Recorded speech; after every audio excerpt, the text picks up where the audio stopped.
Hi, Michael. I have a question for you. What do you get when you mix $1 billion in prize money, TikTok influencers, a golden trophy that unlocks with a key that's stopped by the White House and even Mar-a-Lago, and a desperate push to make club football a thing in the United States? I'm going to go out on a limb here and guess the 2025 FIFA Club World Cup. Is that right? Bingo! And this isn't just a new Infantino toy project or pet project. It is actually $1 billion gamble to grow the game here in the United States leading up to the World Cup. As you and I both know, it's the most important sporting event of our probably lifetime. And I think you told me FIFA dropped around $50 million in promotion. Sent some big influencers to promote it. And then they also gave huge checks, I think around $125 million to the winning club. I think it's up to us to unpack what this tournament really means for football or soccer and for fans and for FIFA. What do you think? Yeah, I think so. Listen, I think the 2025 FIFA Club World Cup is kind of polarizing depending on who you ask. And I think ultimately we need to figure out, was it a success? You know, if you ask FIFA, they're going to say yes because they're the ones who put a lot of money behind it.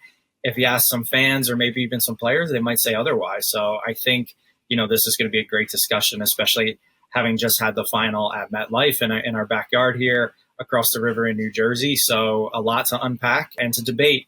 Was the 2025 FIFA Club World Cup a success? I'm Michael LoRé. I'm Asli Pelit, and this is Finance of Football.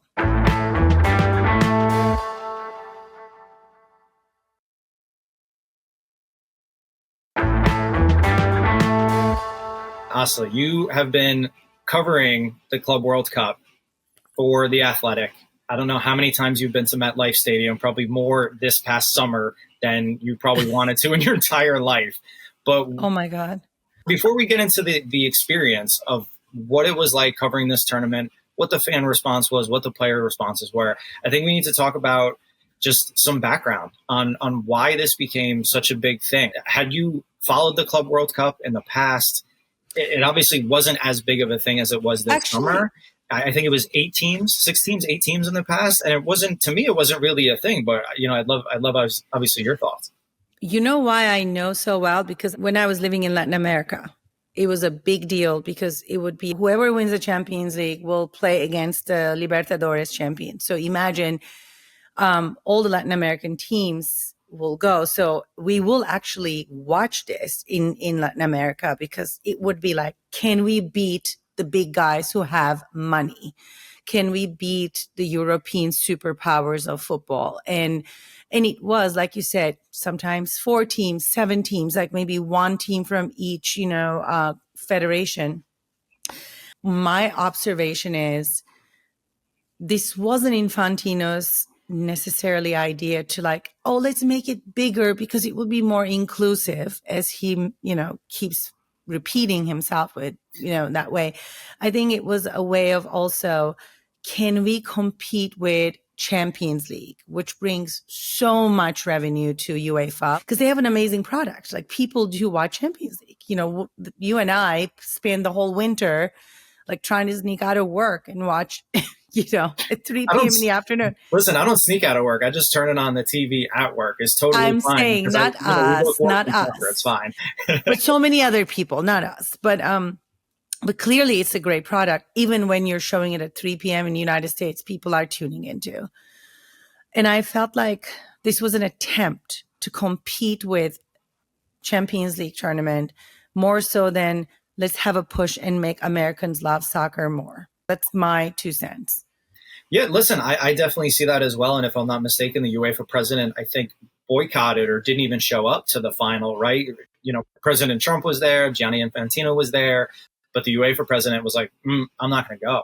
So I think that sends a clear message of, is it FIFA versus UEFA? Is UEFA worried about FIFA kind of stepping on their toes as kind of a preeminent club competition and organization, and FIFA being more on kind of the international side with, the World Cup and everything like that, that maybe UEFA is like, hey guys, back up a little bit. But, iron sharpens iron. Competition is kind of a good thing. So I hope at the end of the day, this is going to lead to something that benefits the players, the broadcasters, the partners, and ultimately the fans. But I'm still not sold on the competition, from this summer. I wasn't covering it to the extent you were. I was following more from like a fan standpoint. And to me, it was, I hate to use the word desperate, because I feel desperate is a very negative word, and I'm not trying to, get FIFA ticked off at me or anything like that. We love you, FIFA. But I think they were trying too hard. It's like they came out with this new trophy, and yeah, it looked cool, and there was a key to unlock it, and it was just pump. It was just this very overly done competition for the sake of it. And I feel a lot of the stuff around it from a marketing standpoint, Infantino went on I Show Speed's live stream and surprised him, quote unquote, because I'm sure he had no clue that he was going to show up, and was like, hey, here's the trophy. And it just, what was that, the show where Steve Buscemi, showed up at high school and he had the backwards hat and the skateboard, and he's like, hey kids, how's it go? Like, that's what Infantino reminded me of, that he was just trying too hard to try to relate to the young generation and the kids. And they had the Rizzler and Times Square thing, and I'm really going to date myself here and be like, I don't care about Rizzler, I don't care about Speed, like, no offense to those guys, what they're doing. And you remember Steve Buscemi, like, clearly you're dating yourself. How do you do, fellow kids?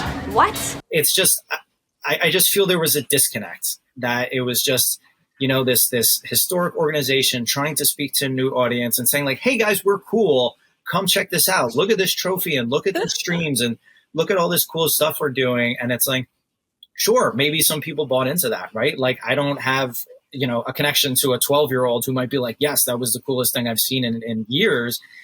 But maybe people thought it was corny. I don't know. So just like my 2 cents from afar, I just thought they were trying a little too much with the way they went about it. But I also do understand the way of the world of, this is what every property is doing. I follow golf, and golf just came out with, this new content series with Dunkin' Donuts and Drewski. And I'm just like, that seems so random to me. But if it's going to get people to tune into the PGA Tour, sure, by all means. But to me, again, I just have a little hesitation here with the Club World Cup. Yeah. But so from the floor, let me tell you what I saw, which is, I think a little different. Because, one thing is promoting a brand new product on social media. I think that has a specific audience. They just want the likes and the clicks, so that when they go in front of the advertisers next year, they're like, we had millions of people engaging with this product. Those people engaged momentarily on that social media platform. They did not necessarily buy tickets, I don't think. I was covering all the group stage games at MetLife, and then I went to the semifinal.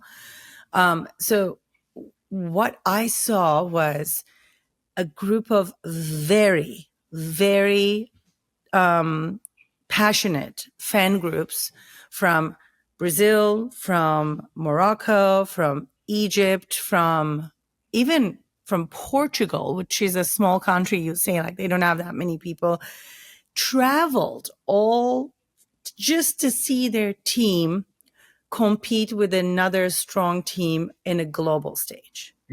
In that sense, I think this is a successful tournament. They got real people to show up. However, first of all, when they were selling tickets back in January, they charged people hundreds of dollars. And then because they couldn't fill these huge stadiums at noon, then they started filling them by using dynamic, pricing and ticketing. And so at the semifinal between Chelsea and Fluminense, there were 10,000 Fluminense fans there. Again, like they showed up to every Fluminense game. They traveled, they went to Miami, they came back, they were there. And then there were some Chelsea fans. They were fans of other teams, I guess, who bought tickets, in advance, hoping their team will make it. And then the third tier of the stadium was basically full of people who paid $13 to $17 because they're like, I'm just going to go see a semifinal. I have nothing else to do today. It's summer holiday. And they were mostly South American or, Hispanic fans who actually love the support for the sport, and they would have bought a ticket at that price point. So that's how I think the semifinal at, 3 p.m. in the afternoon on a Tuesday was able to be sold out. And did they bring any new fans into that stadium using the, influencers? I doubt it. I think people who wanted to be there were already going to be there. And on television, I think the experience was probably different. Who's going to watch in the middle of the day a soccer game if they're not already fans of that team?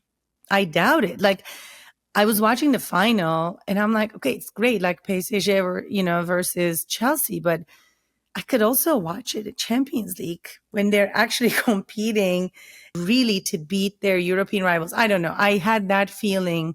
If you're coming from a different country and you want to see your team compete against a big dog like Fluminense versus Chelsea, I think that's a great opportunity to show what you're capable of. And I think that was very important for the fans. But other than that, I don't see this as like an incredibly successful commercial property.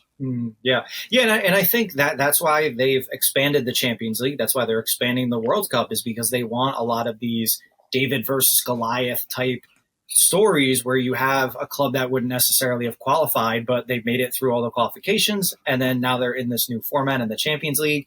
And oh my God, they just upset Liverpool and it's the greatest moment in club history. So I think they were trying to do a little bit of that, with the tournament this summer as well too. And, we did see some upsets, right? Manchester City lost and people were just like, wow, I thought they would have a cakewalk into the final or the semifinals or something. So it's like, there were those moments, but for a lot of it, it was pretty much, as they say in college basketball and the NCAA, it was pretty much chalk. That you had the big clubs, the top seeds, you have the Qatari-backed PSG, you have the billionaire Todd Bowley-backed Chelsea, are the two playing in the final against each other, and you didn't have that minnow, that local club that had made it because they won wherever and get that far. There was a lot before the tournament as well, too, that was just confusing, that I feel a lot of people, those new fans that we're talking about, right? Like if the goal of this, outside of competing with UEFA and outside of trying, like if you're trying to grow soccer, especially here in the US, I feel those new fans were probably more confused leading into the tournament than they were excited, right? Take away, hey, I'm a fan of Chelsea, I'm a fan of Real Madrid, I'm a fan of Borussia Dortmund. What is this tournament? Oh, the World Cup. Wait, that's coming next summer, right? What is this? That's right. There were a lot of people who were confused. Right? I couldn't tell you how many people were like, oh, what countries are playing? Well, none, because it's a club competition, not an international competition. So I feel, and again, if you put World Cup into something, the World Cup of insert, right? Like you're going to assume it's internationals, it's countries. So I feel just from a communication standpoint that people thought that this was a competition of countries, or they thought the World Cup was being played a year earlier than actually. So I feel just from a messaging standpoint to John Q. Public, that was a little confusing.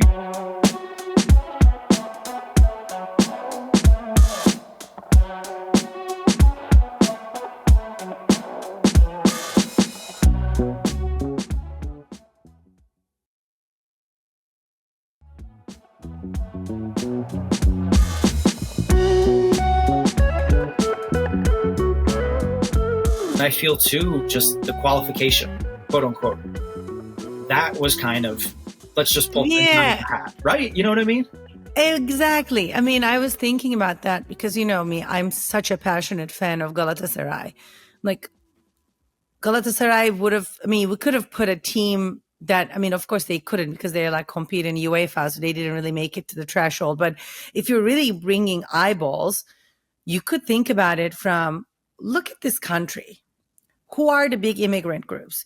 Who are going to come and show up at these games? You have to maybe think about it from that perspective and bring, soccer teams that actually have built-in groups of perhaps fans here. Like that's what I saw with the Egyptian team. There were thousands of Egyptians who came to support their team. And they were like people who were like, I was 5 last time I saw my team play a real match in, Cairo. And here's like, I'm 45 now. I'm so happy they're here. And they are willing to also pay infinite amount of money. And also, by the way, how hot I felt so bad for the players because I was outside trying to do my job. Even walking from the train station to that stadium, no shade structure whatsoever, no water stations, and you want to have a lively tournament. Like, if we are so famous for tailgating, you need to make it comfortable for people because that's where you're going to get the new fans. That's how you're going to get the casual fan. And they're going to look and it's like, oh my God, how fun is this? I'm having a barbecue. I'm meeting with other fans. I want to be part of this great party. Not when I'm boiling. Why would I want to do that? So I think there's few things that the organizers prioritize. They prioritize the broadcast timing over quality of experience for the fans who actually paid hundreds of dollars to be there, and thousands perhaps if they flew in. Yeah. Well, that's the tough balance, right? With any tournament. Like I remember the World Cup in Korea and Japan. Granted, I was in high school at that time and we would go to sleep and then set our alarms and wake up at 2:00, 3:00 in the morning to watch these matches. But that was higher stakes. That was the United States in the World Cup and just the excitement around that. And, you know, if DAZN paid $1 billion for the rights for this tournament, which they did, like you kind of have to cater to broadcast a little bit, knowing that a lot of your audience is going to be overseas. So if you have a noon kickoff, a 3 p.m. kickoff, we're talking Eastern times here, you're looking a little more after school, after work, prime time, you know, in Europe, Asia, that kind of stuff like that. So it is that fine balance of how do we cater to the international audience watching from home? And then also how do we cater to people here? Because, you know, there was a lot of talk around the group stages of a million empty seats, but FIFA's coming out and they're saying, hey, we had 1 million fans. So it's like you can look at it half empty or half full, depending on if you're an optimist or pessimist, or if you're FIFA or literally anybody else. And it's just like, how do you view it? And how do you, I don't want to say skew it, but you know, how do you put that certain spin on whatever that the news and the data is to say either this was a success or it wasn't. And for a lot of people, they were critical of FIFA, knowing that they have put a lot of money behind this. This is the pomp and circumstance. It was very Americanized. You know, they had all the concerts and it was very politicized. You know, Trump was there. There was the flyover. They did the national anthem. It was just like this whole thing. So I think people were just for me was the let's get ready to rumble. Yeah, they oh my lost God. me there. Oh my God. I was like, let's get ready to rumble. Let's get to the final in a minute. But before that, I want to say something. I totally understand the reasoning. But you know what? If my team, like you just said it, you were waking up 3 a.m. to watch United States competing in Korea. This has always been the case. So if they did this tournament, push the games to a 5:00, kickoff, and people were playing later, if I was a fan of any of those teams back home, wherever I live, I would still wake up and watch it. I would still watch it if my team is trying to beat Manchester City. Think about it. They would. But you cannot sell advertising. It's not, again, this is not, again, for the fans. It's about money. It's not about like, oh, we're thinking about, why people can watch it better. No. You just want to make sure you're making money out of this. Exactly. And that's what FIFA was trying to do. And I think that's also where you have other properties and entities speaking out against the tournament, right? You have Javier Tebas, the La Liga president, who, you know, he's very outspoken about a lot of things, but he said the tournament should be eliminated because some of the top players in the world who just came off of playing in the Euros last summer, then they go right into the domestic season this year. Then you go right into Club World Cup this summer. Domestic seasons are going to start in a month. And then you go right into a World Cup year. And Real Madrid says, I don't want to play. I don't want to play again Osasuna because it's too early. I need to recover. Here, Tebas says, well, that's not my problem. You have a contract with this league that existed for much longer than this new tournament. So your priority should be clearly your domestic league. That's what he was saying. And I think he has a great point. The other thing was injuries. Did you see that guy's broken ankle? Are you talking about Jamal Musiala? I watched him cry from pain, and I was like, that guy's career might be over for this tournament that might not exist 4 years from now, because they might just like, you know what, we didn't really work. I don't know. I felt so bad for him. And there could have been other injuries too, because it was so hot. Remember one of the players at the very beginning they were complaining about, how hot it was, that their toes and their feet were, burning. I think one of the biggest things they can learn from this tournament, thinking about the World Cup coming up, they have 1 year exactly to actually build roofs on stadiums to keep people cooler somehow. Yeah, that's the tough thing, right? It's a great, expensive, operation, but it will also be great for NFL because they're playing, under harsh conditions of winter. I think, we're going back to the infrastructure standpoint of, are they going to build a roof on MetLife Stadium for the 2026 FIFA World Cup final? Hell no. They barely would get natural grass into some of these NFL fields because they have the AstroTurf or the field turf, because you don't have to water it, you don't have to maintain it, you don't have to do all this stuff to it. But over here, that's where they're saving money. And then you have NFL players complaining about, I'm tearing my ACL, I'm getting turf toe. Like, turf toe is not a thing in European soccer because they don't play on turf. Messi, when he first came to MLS, was like, oh, I'm not going to go play at this stadium because there's turf. Right? Wasn't that a big thing? But he did. But then he did. But it's just like, player safety needs to be the number one thing. I understand it's about money and it's about growing the game and doing all those kinds of things, right? But my concern is what happens to players this upcoming season, right? You go right into a new season. They have a week or two off or whatever before they go back and they do training camp.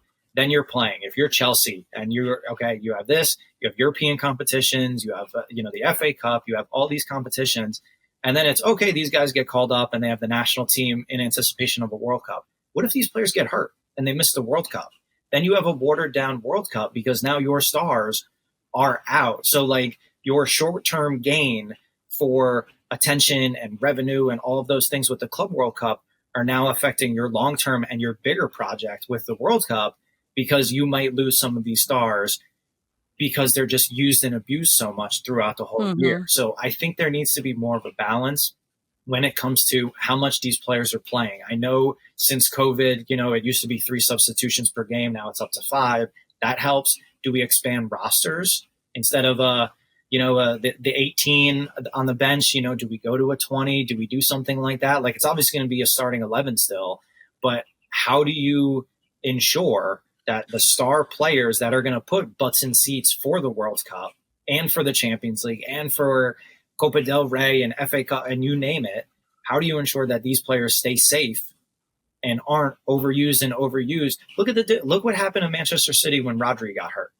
He was talking about, we should I know many games, this, that, and the other thing, and then he gets hurt, and Man City goes, they go down because of one guy. Also, to your point, like, of course, there's solutions to be made, but it will not be FIFA's problem. It's always the problem of the team and the ownership group of the players. You see, like, FIFA is just creating tournaments. They're not really proposing solutions to potential fallouts. That's why UEFA is pissed off, because their tournament will be diluted if somebody is not playing. That's why Tebas is pissed off. His tournament will be not so exciting if people won't have the energy. Think about it. I will feel like the first month or so of domestic tournaments this year, at least these top teams who are competing, they might not show the same performance they would have if they had a proper summer break. Yeah, 100%. And maybe how many of these stars, and I'm not saying that they're prima donnas or anything by any means, but how many of these stars might say, hey, listen, let me come in and be a second half substitute. I don't want to start the first X amount of games kind of thing. But it's finding that balance between the manager wanting to put, the best starting 11 on the field versus a player being like, I just played 75 games last season. I need a break. I think there's going to be a lot more conversations and hopefully not issues that are a fallout from the Club World Cup. That, yeah, the money is nice and FIFA's sitting there being like, this is great, and look at the attendance and look at the viewership, and like, sure, yes, like you can say it was positive in that regard. My concern is what potentially might happen to some of the game's biggest, brightest, even youngest star. Jamal Musiala is not an old player by any means. He is right? 19, and 20. He's exactly. And he is going to be out. Yes, Bayern Munich is stacked. Yes, they've dominated Bundesliga. Yes, I'm sure that they'll probably win, the Bundesliga again this upcoming season with or without him. But he's one of your greatest players. He's one of the biggest names in the league. That has a negative effect across the board. Before we wrap up this incredible episode, I want to hear more about your experience and your amazing suntan from MetLife final. It looked like it wasn't that hot, but it was hot in different ways. Can you give us a hot in different ways. Hot takes. No, the final was an absolute blast. From an on the field perspective, like PSG, I think they just ran out of steam, right? They played so many games. They were in the Champions League final. They dominated everybody. And I'm not discrediting Chelsea by any means, but to me, it seemed Chelsea wanted it more. They were going to the ball. PSG was kind of waiting for the ball. Like Chelsea just seems that they were on the attack more, and they were especially, down that flank where Cole Palmer is and everything like that. Like they were just dominating. And if I'm not mistaken, all three of the goals, came from that side. So it just seemed like PSG maybe ran out of gas a little bit. How was the halftime show? Did you first of all, no one asked for a halftime show in soccer, but now we have it. I had some takeaways. What was the experience inside the stadium? Like people were like, what's this? What's going on? And they're like, woohoo, amazing. I'm not going to knock a halftime performance, right? Like we do that for NFL and the Super Bowl, and it's a blast. And if you're that upset over a 10-minute concert or whatever during halftime of a soccer match, go grab a beer, go to the bathroom, go to the concession stands, whatever, you'll survive. It's not that bad. Did it drag out halftime a little bit? Yeah. I was talking to somebody. It was 23 minutes. Yeah, exactly. So it was 23 minutes, but again, not the end of the world. You weren't sitting there being like, come on, like I want this game to continue. Like, you take a little extra time and you survive. Even the start of the game, right? They spend 10, 15 minutes announcing every single player coming out and the fireworks and let's get ready to rumble and the flyover and the Star Spangled Banner. And it was all that kind of stuff like that. Did the match kick off at 3:00 Eastern? No, it didn't. But maybe you start at 2:50 and the match kicks off at 3. But I think just being American and seeing this in the NBA and NFL and all the other sports, like I'm kind of used to it and expect it. Whereas other soccer fans, the kind of the purists or whatever, go, I show up to the stadium, I want to watch 90 minutes of soccer and then go home. I don't want all of the other stuff. But in order to grow the game, especially here in the States, you need all that other stuff because people aren't as, I hate to say again, like a purist, that they don't just show up, watch the game and leave. They want the tailgating, they want the music, they want the food, they want the vibes. It's a whole scene. So I feel if the goal of the Club World Cup and the World Cup is to grow soccer here, it's just part of it and it's going to come with the territory. So our last words is, if we want a successful World Cup, it needs to turn into sportainment. It cannot just stay what it is or it has been for the last, 7 decades. If we want a successful It's World a Cup, question. It's a question mark. And I think we will revisit this conversation multiple times with guests over the course of next year. Literally less than a year from now, we're going to host this World Cup. And I always think there's a core group of hardcore super fans at World Cup, but also, like you said, they're going to be casual fans who are coming in for different reasons. I think the balance is how to make sure that everybody is happy, which is something that I'm dying to see. Yeah, exactly. And again, like doing anything in life, you're not going to please everybody, right? We could have somebody listening to this and be like, this is the greatest podcast I've ever heard. And then you're going to get other people that are like, what is this? So it's like you kind of have to understand that it's not necessarily for everybody, but you try to make it for as many people as possible. So I'd love to, before we wrap up this episode, I want to ask, we had Copa America here last summer in 2024.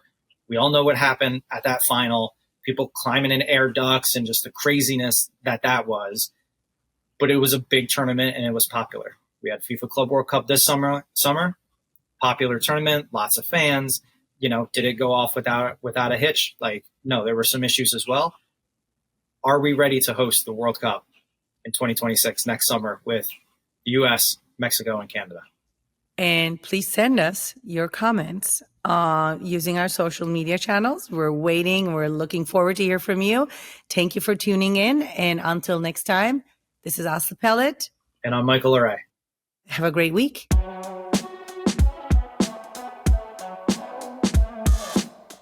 I was asking that question to you, not to the fans. Oh. Yeah.